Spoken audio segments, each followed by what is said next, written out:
ಬೆಂಗಳೂರಲ್ಲಿ ಹೆಚ್ಚುತ್ತಿರುವ ಡೆಂಘಿ ಖುದ್ದು ಫೀಲ್ಡ್ಗೆ ಇಳಿದ ಆರೋಗ್ಯ ಸಚಿವರು. ಬೆಂಗಳೂರಲ್ಲಿ ಡೆಂಘಿ ವಿರುದ್ಧ ಆರೋಗ್ಯ ಸಚಿವರ ಜಾಗೃತಿ. ಬೆಂಗಳೂರಿನ ವಾರ್ಡ್ಗಳಲ್ಲಿ ಲಾರ್ವಾ ನಾಶಪಡಿಸುವ ಔಷಧಿ ಸಿಂಪಡಣೆ. ರಾಮಸ್ವಾಮಿ ಪಾಳ್ಯದಲ್ಲಿ ಫೀವರ್ ಕ್ಲಿನಿಕ್ಗೆ ಚಾಲನೆ. ರಾಮಸ್ವಾಮಿ ಪಾಳ್ಯದ ಕಾಲೋನಿಗಳಲ್ಲಿ ಪರಿಶೀಲನೆ. ನೀರು ಶೇಖರಣೆ ಮಾಡದಂತೆ ನಿವಾಸಿಗಳಿಗೆ ಸೂಚನೆ. ಕೊಳಚೆ ನೀರು ನಿಲ್ಲದಂತೆ ಎಚ್ಚರ ವಹಿಸುವಂತೆ ಮನವಿ. ವಸಂತನಗರದ ಸರ್ಕಾರಿ ಶಾಲೆಗೆ ಭೇಟಿ. ಮಕ್ಕಳಲ್ಲಿ ಡೆಂಘಿ ಕುರಿತು ಜಾಗೃತಿ. ಡೆಂಘಿ ಹರಡುವಿಕೆ ಬಗ್ಗೆ ವಿದ್ಯಾರ್ಥಿಗಳಿಗೆ ಪ್ರಶ್ನೆ ಕೇಳಿದ ಸಚಿವರು. ಏಡಿ ಸೊಳ್ಳೆ ಉತ್ಪತ್ತಿಯಾಗುವ ತಾಣಗಳ ಬಗ್ಗೆ ವಿದ್ಯಾರ್ಥಿಗಳ ಜೊತೆ ಸಂಭಾಷಣೆ ಮಾಡಿದ್ದಾರೆ ಆರೋಗ್ಯ ಸಚಿವರು.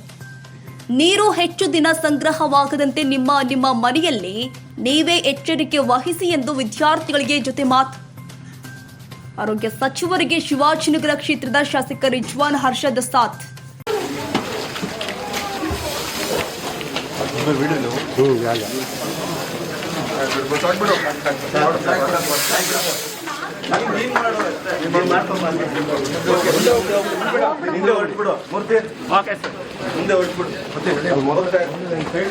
ಇಟ್ಟಿದ್ರಲ್ಲ ಬಿಗಿನಿಂಗ್ ನಾವು ಮಾಡಿದ್ರು ಎಲ್ಲದರಲ್ಲೂ 15 days ಅಲ್ಲಿ ಸ್ವಲ್ಪ ಅವೇರ್ನೆಸ್ ಬಂದಿದೆ. ಎಲ್ಲ ಬರುತ್ತೆ, ಮುಚ್ಚಬೇಕು, ನೀವು ಮುಚ್ಚಿಡ್ಬೇಕು. ಯಾಕಂದ್ರೆ ಕ್ಲೀನ್ ನೀರಲ್ವಾ ಇದು, ಕ್ಲೀನ್ ನೀರಲ್ಲೇ ಬರೋದು. ರಾತ್ರಿ ಹಿಡಿದಿದ್ದೀವಿ ಪಾತ್ರೆ ಆದ್ರೆ ಪರವಾಗಿಲ್ಲ, ಆತರ ಕ್ಲೋಸ್ ಇಟ್ಕೋಬೇಕು. ಒಂದೇ ನಿಮಿಷ. ಯಾರು ಟೀಚರ್ ಇಲ್ಲ,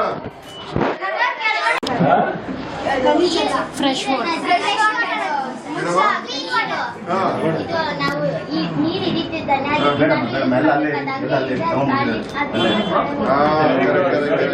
ಮತ್ತೆ ನೀರು ಹಂಗೆ ಇಟ್ಟಿದ್ರೆ ಅದನ್ನ ಮುಚ್ಚಿಬಿಡ್ಬೇಕು, ಓಪನ್ ಇಡಬಾರ್ದು ಆಯ್ತಾ. ಅವಾಗ ಬಂದ ಸೊಳ್ಳೆ ಬಂದು ಕೂತ್ಕೊಂಡು ಮೊಟ್ಟೆ ಹಾಕ್ಬಿಡ್ತದೆ, ಅದಕ್ಕೆ ಬಿಡಬಾರ್ದು.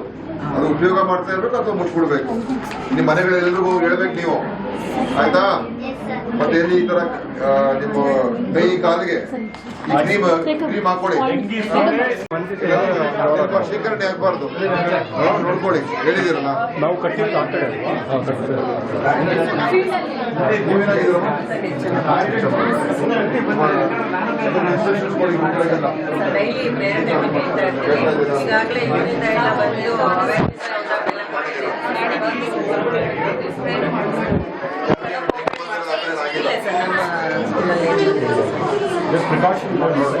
ಇನ್ನು ಸೆಪ್ಟೆಂಬರ್ ಮಳೆ ಬರ್ತಾ ಇರ್ತದೆ.